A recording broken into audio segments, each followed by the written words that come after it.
D1 ప్రేక్షకులకు నమస్కారం. Health first కార్యక్రమంలో భాగంగా ఈరోజు ఆస్టియోపొరోసిస్ అంటే ఎముకలు పెళుసుబారడం అనే అంశంపై గుంటూరు ప్రభుత్వ వైద్య కళాశాల ప్రొఫెసర్ సీనియర్ ఎముకల వైద్యులు డాక్టర్ రమణ యశస్వి గారు ఈ ఎముకలు పెళుసుబారడం గురించి మనకు తెలియజేస్తారు. మన సందేహాలకు సమాధానం ఇస్తారు. డాక్టర్ గారు నమస్కారం అండి. నమస్కారం అండి. ఈ ఆస్టియోపొరోసిస్ కి ప్రతి సంవత్సరం ఒక డే అనేది ఉంటుందని అంటారు. ఈ ఆస్టియోపొరోసిస్ డే ప్రతి ఏడాది ఎప్పుడు ఉంటుంది? దీనిని ఎవరు ప్రారంభించారు? D1 ప్రేక్షకులకు నా నమస్కారం. ఆస్టియోపొరోసిస్ డే అంటే బోలు ఎముకల వ్యాధి దినోత్సవం అక్టోబర్ 20 నాడు ప్రతి సంవత్సరం జరుపుకుంటాం. ఇది 1996లో international osteoporosis foundation European association వాళ్ళతో కలిసి మొదలు పెట్టారు. ఎందుకంటే వాళ్ళు ఈ ఆస్టియోపొరోసిస్ ఒక సైలెంట్ కిల్లరు, ఒక సైలెంట్ థీఫ్ అని కనుక్కున్నారు. అంటే ఇది దొంగ వ్యాధి. ఇది తెలియకుండా ఎముకల్ని బోలుగా పెళుసుగా చేసి జస్ట్ ఉట్టినట్లు కింద పడినా విరిగిపోయేలాగా చేస్తుంది ఎముకల్ని. అందుకే దీన్ని ఆస్టియోపొరోసిస్ అన్నారు. ఆస్టియో అంటే బోను, పోరోసిస్ అంటే పోరస్ నేచర్ అంటే గుల్లబారిపోవటం, మనకి హోల్స్ గా పడిపోవటం. ఇలాంటి ఈ వ్యాధిని వారు 1996 నుంచి ఒక ఆస్టియోపొరోసిస్ డే పెట్టి అవేర్నెస్ క్రియేట్ చేయాలి. ఆ ఒక్కరోజే కాదు అని WHO 1999లో ఈ వ్యాధిని సంవత్సరం పాటు ఈ వ్యాధి మళ్ళీ వచ్చే అక్టోబర్ 20వ తారీఖు దాకా ఈ దినోత్సవం జరుపుతుంది. అంటే ఏదో ఒక రకంగా అవేర్నెస్ ఈ ప్రపంచం మొత్తం మీద క్రియేట్ చేయాలనే ఉద్దేశంతో 1999లో early detection, detect it early అనే ఒక కాన్సెప్ట్, అంటే ఆ ఇయర్ థీమ్, ప్రతి సంవత్సరం కూడా ఒక థీమ్ ఇస్తారు. ఎర్లీ డిటెక్షన్ అనేది కనుక్కోవాలి, ఎర్లీగా కనుక్కోవాలి దీన్ని, లేకపోతే ఈ ఎముకలు విరిగిపోయి వాళ్ళు ఫ్రాక్చర్ తోటి హాస్పిటల్కి వస్తారు. ఇది ఒక సైలెంట్ థీఫ్ అని కనుక్కొని WHO 1999 నుంచి దీనికి ప్రతి ఇయర్ కూడా ఒక థీమ్ ఇస్తూ వస్తుందన్నమాట. ఈ సంవత్సరం 2024లో ఆస్టియోపొరోసిస్ డే అక్టోబర్ 20వ తారీఖు వచ్చిన థీమ్ ఏంటంటే say no to fragile bones. అంటే బోలు ఎముకలకి నో చెప్పండి, మీ ఎముకల్ని పటిష్టంగా ఉంచుకోండి అని చెప్పడం అర్థం. ఈసారి WHO ఈ థీమ్ తీసుకుంది. సో ఇలా ప్రతి సంవత్సరం, కింద సంవత్సరం అయితే best bones for you, best bones for you అంటే బోన్స్ అన్ని కూడా చక్కగా ఉండాలి మీకు అనేది ఒక కాన్సెప్ట్ తీసుకుంది. ఇట్లా ప్రతి సంవత్సరం కూడా ఒక కాన్సెప్ట్ తీసుకొని ప్రజల్లో అవేర్నెస్ క్రియేట్ చేస్తూ ఈ వ్యాధి బారిన పడకుండా ఉండటము అని దీని లక్షణం. ఇంతకీ ఆస్టియోపొరోసిస్ అంటే ఏంటో నేను చెప్తాను. ఎందుకంటే నేను చెప్పాను ఇందాక, బోలు ఎముకల వ్యాధి అంటే ఏంటంటే వయసు పెరిగే కొద్దీ 40 ఏళ్ల వరకు మనకి రీజనరేషన్ జరుగుతూ ఉంటుంది. 40 ఏళ్ల తర్వాత ఈ బోను పెళిసి బారుతూ ఉంటుంది. ముఖ్యంగా బహిష్లో ఆగిపోయిన స్త్రీలలో, మహిళల్లో ఇది జరుగుతుంది. అందుకే వీళ్ళని పోస్ట్ మినోపాజల్ ఉమెన్ అంటారు. వీళ్ళలో ఆస్టియోపొరోసిస్ 10 ఏళ్లు గడిచిపోయింది. సపోజ్ ఒక మహిళ 45 ఏళ్ల నుంచి 50 ఏళ్ల లోపు ఋతుక్రమం ఆగిపోతే వాళ్ళకి 60 ఏళ్ళు వచ్చే టైంకి దాదాపు వాళ్ళ బోన్స్ లో 7 to 10% ఆ 10 ఏళ్లలో కూడా బోన్ థిక్నెస్ తగ్గిపోతుంది, సాంద్రత తగ్గిపోతుంది. సో దీన్నే మనము ఆస్టియోపొరోసిస్ అంటాం. కాబట్టి ఇది మహిళల్లో ఎక్కువ. ఇప్పుడు WHO ప్రకారము ప్రపంచంలో ప్రతి 5 స్త్రీలలో ముగ్గురికి ఈ వ్యాధి ఉన్నట్లు, 50 ఏళ్ళు దాటిన వాళ్ళు, 50 ఏళ్ళు దాటిన 5 స్త్రీలలో ముగ్గురికి ఇది ఉన్నట్లు, అట్లాగే ప్రపంచం మొత్తం మీద 50 ఏళ్ళు దాటిన 5 పురుషుల్లో ఒక్కరికి ఉన్నట్లు కనుక్కున్నారు. ఎందుకంటే మగవాళ్ళలో ఇది కొంచెం తక్కువ. దీన్ని మగవాళ్ళలో వచ్చే ఆస్టియోపొరోసిస్ ని సెనైల్ ఆస్టియోపొరోసిస్ అంటాం. అంటే వృద్ధాప్యంలో వచ్చే ఆస్టియోపొరోసిస్ వీళ్ళకి 60 ఏళ్ళు, 70 ఏళ్ళు, 80 ఏళ్ళు దాటితే వస్తుంది. ముఖ్యంగా మగవాళ్ళు అయితే మద్యం సేవించడము, స్మోకింగ్ చేయటము, సెడెంటరీ లైఫ్, లావుగా అయిపోవటము, ఇలాంటివి ఊబకాయం లాంటివి, ఈ సెడెంటరీ లైఫ్, స్తబ్దుగా కూర్చుండే వాళ్ళలో ఈ ఆస్టియోపొరోసిస్ కనుక్కున్నారు. అదే స్త్రీలలో అయితే ఇది హార్మోనల్ డిపెండెంట్. అంటే బహిష్లో ఆగిపోయిన స్త్రీలలో ఈస్ట్రోజన్ లెవెల్స్ తగ్గిపోవటం వల్ల వీళ్ళల్లో ఎముకలు పెళిసి బారిపోతాయి. ఇది ప్రమాదకరం. దీన్నే పోస్ట్ మినోపాజల్ ఆస్టియోపొరోసిస్ టైప్ 1 ఆస్టియోపొరోసిస్ అంటాం. ఇది మహిళల్లో చాలా ప్రబలంగా ఉంటుంది. అందుకనే ఈ అవేర్నెస్ మహిళలు ఎక్కువ క్రియేట్ చేస్తుంటాం మనం. ఎందుకంటే మహిళల ఆరోగ్యమే కుటుంబ ఆరోగ్యము, కుటుంబ ఆరోగ్యమే సమాజ ఆరోగ్యం అనే ఒక చిన్న కాన్సెప్ట్ తోటి ఇది మనము ఈ మహిళల్లోనే ఎక్కువ ఇది ఉంటుంది. కాబట్టి మహిళలు సపోజ్ మనం 50 ఏళ్ళు వచ్చింది మహిళకి, 60 ఏళ్ళు వచ్చింది, 70 ఏళ్ళు, మనము వీళ్ళకి కనుక కాల్షియం కానీ విటమిన్ D3 కానీ సప్లిమెంట్స్ ఇవ్వకపోతే ఏమవుతుందంటే వీళ్ళు ఊరిన స్లిప్పరీ బాత్రూమ్ లో పడిపోయినా, ఒక కార్పెట్ తట్టుకొని పడిపోయినా, లేకపోతే కింద నుంచి చెయ్యి ఇట్లా పట్టుకొని లేచినా సరే ఇక్కడ ఫ్రాక్చర్ అవుతుంది. సో వీళ్ళకి ఫ్రాక్చర్ అయినప్పుడు కనుక్కుంటే వీళ్ళకి ఆల్రెడీ వాళ్ళు హాస్పిటల్ అడ్మిట్ అయ్యి ఆపరేషన్ చేయాల్సిన పరిస్థితి వస్తుంది. కాబట్టి ఇది సైలెంట్ థీఫ్ అని ఎందుకన్నాము, ఇది మనకు తెలియకుండా ఫ్రాక్చర్ అయినప్పుడే ఇది బయటపడుతుంది. సో మన ఉద్దేశం ఏంటంటే WHO ఉద్దేశం కానీ డాక్టర్స్ ఉద్దేశం కానీ ఇది ఖచ్చితంగా ముందే కనుక్కోవాలి, ముందే వాళ్ళకి అవేర్నెస్ క్రియేట్ చేయాలి, ఫ్రాక్చర్ అవ్వకముందే వీళ్ళని మనం సేవ్ చేసుకోవాలి అనేదే ఈ వరల్డ్ ఆస్టియోపోరోసిస్ డే అక్టోబర్ 20 యొక్క కాన్సెప్ట్. ఇది అదండి మనకి స్థూలంగా ఈ ఆస్టియోపోరోసిస్. ఎవరికి ఎముకల పెళుసుబారడం అనేది ఎవరెవరికి వస్తుంది డాక్టర్ గారు? అదే ఇప్పుడు అనుకున్నట్లు మనము పోస్ట్ మెనోపాజల్ ఉమెన్లు, ఋతుక్రమం ఆగిపోయిన స్త్రీలలో ఇది ఎక్కువగా చూస్తాం. అలా అని చెప్పి ఇది ఎవరెవరిలో ఇంకా ఎక్కువ వస్తుందని చెప్పి చిన్న చెప్పాను. బాగా ఏజ్ అయిపోయినా మగవాళ్ళు కూడా వస్తుంది. మగవాళ్ళలో ఇందా చెప్పాను కదా, ఈ బ్యాడ్ హ్యాబిట్స్ ఉన్న వాళ్ళకి, లావుగా ఉండి సెడెంటరీ లైఫ్ లీడ్ చేసే వాళ్ళకి, స్ట్రెస్ఫుల్ గా లైఫ్ లీడ్ చేసే, అంటే వాళ్ళ జీవన సరళి అంతా కూడా స్ట్రెస్ఫుల్ గా ఉంటుంది, ఒత్తిడితో కూడుకున్నది. ఇలా ఉన్నప్పుడు వాళ్ళకి 60 ఏళ్ళు దాటి తెలిసి వాళ్ళ టైప్ 2 ఆస్టియోపోరోసిస్ అంటాం, వాళ్ళకి వస్తుంది. అయితే వీళ్ళకి మనకి ఈ స్త్రీలలో వచ్చేదానికి వాళ్ళకి అందుకే మనం తక్కువ ఏజ్ లో హిస్టెక్టమీ చేయించుకుంటారు, అంటే గర్భసంచి తీసేస్తారు. వాళ్ళలో మళ్ళీ ఆస్టియోపోరోసిస్ త్వరగా వస్తుంది. అట్లాగే అసలు బయటే తిరగకుండా ఇళ్లలోనే కూర్చొని ఉండే వాళ్ళకి మనకి అంటే వైటమిన్ D3 చాలా ఇంపార్టెంట్. సూర్యరశ్మి చేతికి తేలితే వైటమిన్ D3 మనకి లోపల సింథసిస్ తయారీ అవుతుంది. ఇది లేని వాళ్ళకి, ఇళ్లలో కూర్చొని ఉండే వాళ్ళకి, స్తబ్దుగా ఒక చోట కూర్చొని సెడెంటరీ లైఫ్ లీడ్ చేసే వాళ్ళకి, లావుగా ఉన్న వాళ్ళకి, త్వరగా హిస్టెక్టమీ చేయించుకున్న వాళ్ళకి, లేకపోతే త్వరగా ఓవరీస్ తీసేసిన వాళ్ళకి, అలాగే మెనోపాజ్ దాటిన ఉమెన్స్ కి, వీళ్ళలో అలాగే బ్యాడ్ హ్యాబిట్స్ అంటే సిగరెట్లు తాగటం, మద్యం తాగటం, పొగ, అట్లాగే పాన్ పరాగాలు, గుట్కాలు, అలాగే కలర్ డ్రింక్స్, పెప్సీలు, కోకోకోలా ఇలా ఎక్కువ తీసుకుంటే ఒకసారి అరసారి అయితే ఏం కాదు. వీళ్ళలో ఈ ఆస్టియోపోరోసిస్ ఎక్కువ గమనించారు. అట్లాగే స్ట్రెస్ఫుల్ లైఫ్ లీడ్ చేసే వాళ్ళు కూడా ఆస్టియోపోరోసిస్ గమనించారు. దీని రోగ నిర్ధారణ తొలి దశలో చేయటం ఎలా డాక్టర్ గారు? ఇదే చాలా ఇంపార్టెంట్. అందుకే అదే చెప్పాను, ఇది సైలెంట్ థీఫ్ అంటారు దీన్ని.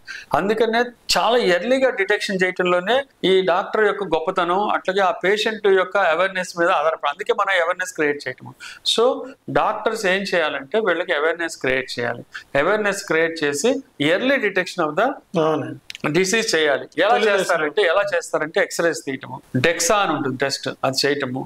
అట్లాగే దీంట్లో ఏంటంటే T స్కోరు, జెడ్ స్కోర్ అని 2 ఉంటాయి. ఈ స్కోర్స్ బట్టి మనకి వీళ్ళు ఆస్టియోపోరోసిస్ లో ఉన్నారా, ఆస్టియోపీనియా అంటాం, మొదటి స్టేజ్ అది osteopenia. Osteoporosis, severe osteoporosis. So మనకి నార్మల్ బోను, ఆస్టియోపీనియా, ఆస్టియోపోరోసిస్, సివియర్ ఆస్టియోపోరోసిస్. ఇలా ఈ నార్మల్ బోన్ నుంచి ఆస్టియోపీనియా అంటే కొంచెం తగ్గినప్పుడే కనుక్కోగలిగితే ఆ ట్రీట్మెంట్ ఇస్తే ఖచ్చితంగా వీళ్ళకి మళ్ళీ నార్మల్కి వస్తుంది. కానీ వీళ్ళని కనుక ఈ ఏజ్ లో, ఈ స్టేజ్ లో గుర్తించకపోతే మనం వ్యాధి నిర్ధారణ అంటే ఏవైతే వాటితో చేస్తున్నామో x-ray, DEXA scan, T score, Z score మనం చూడటము, ఇలాగో వాళ్ళకి చూసి వాళ్ళకి ఆ స్కోర్ ని బట్టి మనము వీళ్ళు ఇదిగో ఆస్టియోపీనియా, ఇదిగో వీళ్ళు ఆస్టియోపోరోసిస్, వీళ్ళకి ఊరికినే పడితే ఫ్రాక్చర్ అయ్యేలాగా బోలు ఎముకలు ఉన్నాయి, వీళ్ళని జాగ్రత్తగా ప్రొటెక్ట్ చేయాలి అని మనకి రోగ నిర్ధారణ చేస్తాం. ఇలా మనకి ఈ రోగ నిర్ధారణ చేసిన చికిత్స పద్ధతులు ఉంటాయి అన్నమాట. డాక్టర్ గారు, ఈ ఆస్టియోపోరోసిస్ బారిన పడకుండా ఏ నివారణ పద్ధతులు ఏమైనా ఉన్నాయండి?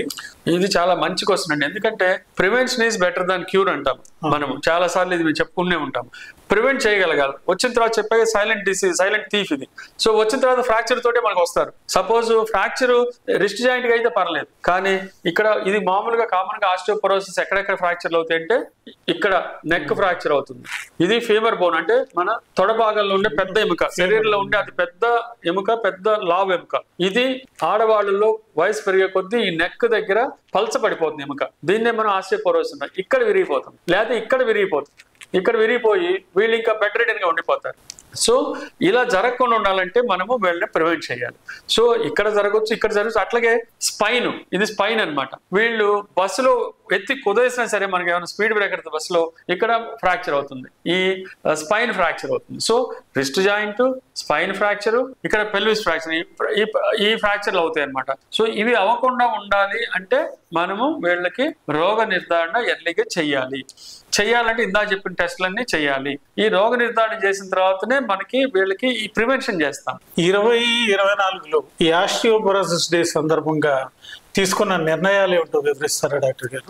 తప్పకుండా అండి. మనకి వాళ్ళు చెప్పింది ఏంటంటే ఈసారి say no to fragile bones, అంటే మాకు ఈ బోలు ఎముకలు వద్దు, మాకు మా ఎముకలు స్ట్రాంగ్ గా ఉండాలి అని WHO పిలుపునిచ్చింది. ఈ సంవత్సరం 20వ తారీఖు నుంచి, అంటే అక్టోబర్ 20 నుంచి వచ్చే 25 అక్టోబర్ 20 దాకా ఇలా క్యాంపెయిన్ నడుస్తూనే ఉంటుంది. వీళ్ళందరికీ అవేర్నెస్ క్రియేట్ చేస్తే, ఎస్పెషల్లీ ఫీమేల్ పేషెంట్స్ కి, హిస్టెక్టమైజ్డ్ ఫీమేల్ పేషెంట్స్, ఓవరెక్టమైజ్డ్ అంటే ఈ ఓవరీస్ తీసిన ఫీమేల్ పేషెంట్స్, ఋతుక్రమం ఆగిపోయిన ఫీమేల్ పేషెంట్స్, లావుగా ఉండి సెడెంటరీ లైఫ్ లీడ్ చేసే ఫీమేల్ పేషెంట్స్, ఇలాగ వీళ్ళందరికీ కాన్సన్ట్రేట్ చేసి ఈ బోలు ఎముకలు వీళ్ళల్లో లేకుండా చేయటమే ఈసారి ఇచ్చిన థీమ్ కాన్సెప్ట్. కాబట్టి వీళ్ళందరినీ ఐడెంటిఫై చేసి మేము కూడా ఇప్పుడు ఈ హాస్పిటల్ కానీ, గవర్నమెంట్ హాస్పిటల్ కానీ బోన్ మినరల్ డెన్సిటీ BMD అనే ఒక టెస్ట్ చేస్తాం. దీన్ని అందరికీ చేస్తాం, వచ్చిన వాళ్ళందరికీ చేస్తాం. ఎస్పెషలీ ఋతుక్రమం ఆగిపోయిన లేడీస్ లో, హిస్టెక్టమైజ్ లేడీస్ లో, ఓవరెక్టమీ అంటే ఈ ఓవరీస్ తీసిన లేడీస్ కి ఖచ్చితంగా చేస్తాం. ఎందుకు చేస్తాము? ఈ T స్కోరు, Z స్కోరు చూసుకొని అబ్బాయి ఈవిడికి ఆస్టియోపోనియా ఉంది, వాళ్ళ హస్బెండ్కి చెప్తాం ఆస్టియోపోనియా ఉంది, ఈవిడికి ఈ వైద్యం మొదలు పెట్టాలి, లేకపోతే ఎముకలు పలచగా ఉంటాయి, ఇవి పడిపోతే విరిగిపోతాయి, చిన్నగా పడిపోయినా కూడా విరిగిపోతాయి అని చెప్తాం అనమాట. సో అలాంటి అవేర్నెస్ క్రియేట్ చేసిన ఇప్పుడు BMD టెస్టులు, స్క్రీనింగ్ టెస్టులు ప్రతి హాస్పిటల్లో కూడా క్యాంప్స్ పెట్టి మేము చేసి ఈ స్కోర్స్ చూసుకొని వీళ్ళకి తగిన ట్రీట్మెంట్ ఇస్తూ వస్తున్నాం అనమాట. అదే ఈ సంవత్సరం థీమ్ యొక్క కాన్సెప్ట్, వాళ్ళకి స్ట్రాంగ్ బోన్స్ ఇవ్వటం, ఫ్రెజైల్ బోన్స్ లేకుండా. డాక్టర్ గారు, ముఖ్యంగా స్త్రీలు ఈ సప్లిమెంట్స్ D3 కానీ, తర్వాత కాల్షియం కానీ ఏ వయసు నుంచి వాడాల్సి ఉంటుంది? ఇది కూడా మంచి క్వశ్చన్ అండి. ఇప్పుడు మనం అనుకున్నాం prevention is better than cure. ఒక కాల్షియమే కాదండి, మనం కాల్షియం ఇస్తే మనం ఎక్కువ ఇచ్చే కొద్దీ అది యూరిన్ లో వెళ్ళిపోతుంటుంది. సో కాల్షియం ఇవ్వాలి, విటమిన్ D3 ఇవ్వాలి, ప్రోటీన్స్ ఇవ్వాలి, జింక్, మ్యాంగనీస్, మెగ్నీషియము, సెలీనియము ఇలాంటివి కూడా ఇవ్వాలి. ఇలాంటివన్నీ ఇస్తూ వాళ్ళకి సెడెంటరీ లైఫ్ ఉండకూడదు. రోజు మార్నింగ్ కనీసం ఒక 20 నిమిషాల నుంచి ఒక అరగంట వాకింగ్ చేయాలి, లేదంటే ట్రెడ్మిల్ చేయాలి, లేదా ఏరోబిక్ ఎక్సర్సైజ్ చేయాలి, లేకపోతే సెడెంటరీ సైకిల్ చేయాలి, లేదంటే స్విమ్మింగ్ చేయాలి. ఇలా చెప్తాం. ఇది చాలా ఇంపార్టెంట్. సెడెంటరీ లైఫ్ అంటే మనం కాల్షియం ఇచ్చిన, వైటమిన్ D3 ఇచ్చిన, సప్లిమెంట్స్ ఎన్ని ఇచ్చినా సరే వాళ్ళు కూర్చొనే ఉంటే ఖచ్చితంగా ఆ కాల్షియం ఉపయోగపడదు. బోన్స్ కి ఈ కాల్షియం బోన్స్ లో రిటైన్ అవ్వాలి అంటే వీళ్ళు ఖచ్చితంగా కాసేపు వాళ్ళు యాక్టివిటీ చేయాలి. Rest is rust. సో మనము ఖాళీ కూర్చొని అన్నిట్లో తుప్పు పడినట్టు అయిపోతుంది శరీరం. So bone is a dynamic structure. Bone అనేది మన హార్ట్ పనిచేసినట్లు, హార్ట్ కొట్టుకున్నట్లే, ఊపిరితిత్తులు గాలి తీసుకున్నట్లే మనం ఇప్పుడు ఈ మాట్లాడుకునే టైంలో కూడా ఎముకలు ఎన్నో పనులు చేస్తుంటాయి. అంత డైనమిక్ స్ట్రక్చర్ ఎముక అనేది. సో ఈ ఎముకని స్తబ్దుగా ఉంచితే అది ఊరుకోలేదు, ఆ కాల్షియం అంతా కూడా డ్రైన్ అయిపోతూ ఉంటుంది. అందుకని జస్ట్ మెడిసిన్స్ ఇవ్వడమే కాకుండా మనము చాలా చేయాలి. స్ట్రెస్ తీయాలి, స్ట్రెస్ ఉండకూడదు, స్తబ్దుగా కూర్చొని సెడెంటరీ లైఫ్ లీడ్ చేయకూడదు. ఒబేసిటీ ఉంటే వాళ్ళ శరీరం బరువు తగ్గించుకోవాలి. రోజు ఎండలో లేదా పొద్దున పూట కాసేపు నడవాలి. ఇది చాలా ఇంపార్టెంట్. అందుకే మన పాత రోజుల్లో సూర్య నమస్కారాలు అన్నీ పెట్టారు. సో ఇలాంటి అంటే ఒక మందులే కాదు, మందులు కూడా చాలా రకాలు వచ్చాయి వాళ్ళ రోజున. అలాంటివన్నీ కూడా మీకు చెప్తాను ఇప్పుడు. డాక్టర్ గారు, ఈ ఎముకలు పెళుసు బారిన వారిలో చికిత్సా విధానాలు ఎలా ఉంటాయో వివరిస్తారా సార్? తప్పకుండా అండి. మనకి ఇందాక చెప్పినట్లుగా కాల్షియం, విటమిన్ D3 సప్లిమెంట్స్ ఇవి ఉండే ఆహార పదార్థాలు చెప్పాలి. మనకి రిచెస్ట్ సోర్స్ ఆఫ్ కాల్షియం ఏమేంటి ఉంటాయంటే సన్ రైజ్ ఫస్ట్, తర్వాత కస్టర్డ్ యాపిల్. ఇప్పుడు మన సీజన్ లో కస్టర్డ్ యాపిల్, సీతాఫలాలు దొరికి సీతాఫలాలు మంచివి. ఫిష్ ఒకటి బాగా ఈ మనకు కావాల్సిన కాల్షియం లెవెల్స్ వచ్చేది. సో మిల్క్, ఇక తర్వాత మిల్క్ అండ్ మిల్క్ ప్రోడక్ట్స్ ఈజీగా మనకి దొరికే సమాజంలో మిల్క్ అండ్ మిల్క్ ప్రోడక్ట్స్. నేను అందుకే లేడీస్ కి మేము వచ్చినప్పుడు చెప్తుంటాను, ఒక గ్లాస్ పాలు, వెన్న తీసిన పాలు చక్కగా పంచదార వేసుకోకుండా తాగండి, మీరు మా దగ్గరకు వచ్చే అవకాశం అవసరం రాదు అని చెప్తూ ఉంటాను.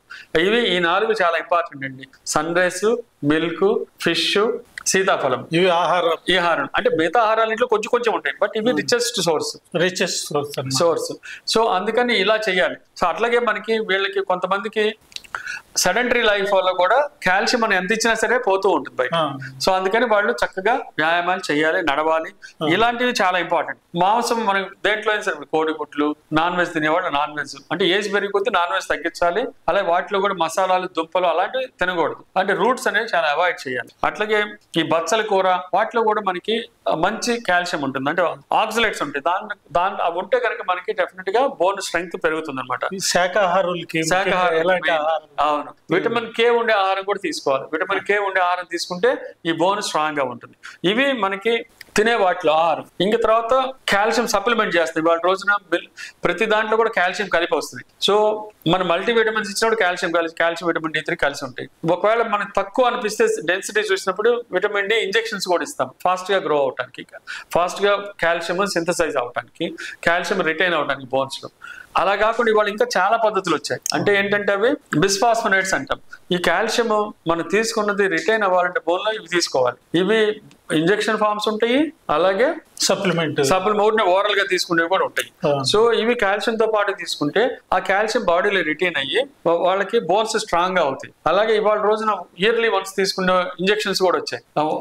అట్లాగే bones actually crying of bones for calcium అంటాం. సివియర్ ఆస్టియోపోరోసిస్ లో ఒళ్ళంతా అక్కడక్కడ నొప్పులుగా ఉంటాయి. ఇదే మనం నొప్పులు అని చెప్పి నొప్పి మందులు ఇచ్చుకుంటూ పోతే తగ్గవు, కాల్షియం సప్లిమెంట్ చేసి చాలా తగ్గుతాయి. ఇలాంటి బోన్ పెయిన్స్ కి కాల్సిటోనిన్ అని ఒక ఇంజెక్షన్ ఉంటుంది, లేకపోతే అది నేసల్ స్ప్రే కూడా వచ్చింది ఇప్పుడు.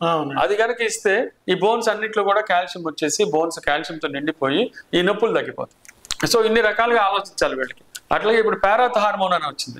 మన ఇన్సులిన్ లాగా అది సబ్క్యూటేనియస్ గా చేసుకుంటే ఈ ఎముకలు బోరుగా అయిపోవడం తగ్గిపోతుంది. ఇవన్నీ లేటెస్ట్ వచ్చిన టెక్నిక్స్, వచ్చిన ట్రీట్మెంట్ ఆస్పెక్ట్స్. ఈ ఇంజెక్షన్స్ ఎంత కాలానికి ఒకసారి చేసుకోవాల్సి ఉంటుంది డాక్టర్? అదే ఇప్పుడు ఈ జొలాండ్రనిక్ యాసిడ్ ఒకటి ఉంది, సంవత్సరానికి ఒకసారి చేసుకోవచ్చు. ఈ పారాత్ హార్మోన్ అయితే సబ్క్యూటేనియస్ గా 3 నెలలు వాళ్ళు ఒక కోర్స్ లాగా ఇస్తారు. ఆ ఇంజెక్షన్ బాటిల్ అయిపోయిన దాకా వాళ్ళకి చేసుకోవాలి. అట్లాగే ఇప్పుడు కిట్స్ అని వచ్చాయి. ఇప్పుడు వాటిలో ఈ కాల్షియం, విటమిన్ D3, అట్లాగే బిస్ఫాస్ఫోనేట్స్ అన్ని కలిసి ఉంటాయి. ఇవి నెల వేసుకుంటూ వెళ్ళాలి. ఒకవేళ కిడ్నీలో స్టోన్స్ ఫామ్ అవుతున్నాయి అట్లా అనుకుంటే క్యాల్సిట్రియోల్ అని ఉంటుంది, అలాంటి టాబ్లెట్స్ కూడా వేసుకోవచ్చు. సో ఇలాంటివన్నీ ఇవన్నీ డాక్టర్స్ చెప్తారు మీకు ఎన్ని రోజులు వాడాలి, మధ్యలో ఎన్ని రోజులు గ్యాప్ ఇవ్వాలి, మీ కిడ్నీ స్టోన్స్ ఫామ్ కాకుండా. చాలా మంది ఇప్పుడు మేము చూస్తున్నాం లేడీస్ కిడ్నీలో రాళ్ళు ఫామ్ అవుతాయండి మేము తీసుకోమని అని చెప్తుంటారు.